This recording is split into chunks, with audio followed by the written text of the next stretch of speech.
Андан кийин Наташага рахмат айтыңыз десе, Наташа, ал эми Наташага деш үчүн аягындагы А тамганы Е тамгасына өзгөртөбүз. Скажите спасибо Наташе. Скажите спасибо Наташе. Наташага рахмат айтыңыз.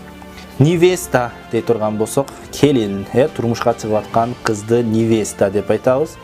Это кольцо нравится невесте. Это кольцо нравится невесте. Бул шакек келинге жагат болот. Апаңа көрүнүп кой, дей турган болсок, апаңа көрүнүп кой. Мама дей турган болсок, апа, маме, апаңа, маме. Кому? Апаңа. Кимге? Апаңа. Покажись маме. Апаңа көрүнүп кой. Кимге? Маме.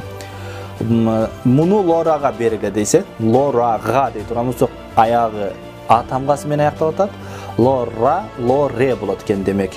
Дайте это лоре. Дайте это лоре. Муну Лорага бериңиз. Дайте это лоре. Муну Лорага бериңиз. Деп мына ушинтип айтып кете беребиз. Урматтуу достор, демек жыйынтык чыгарып коебуз. Эгерде сөздүн аягында А тамгасы менен аяктаган болсо, А тамгасы болсо, биз кимге деш үчүн этек аягындагы А тамганы Еге өзгөртөт экенбиз. Е тамгасын өзгөртөбүз. Оксане, Оксанага.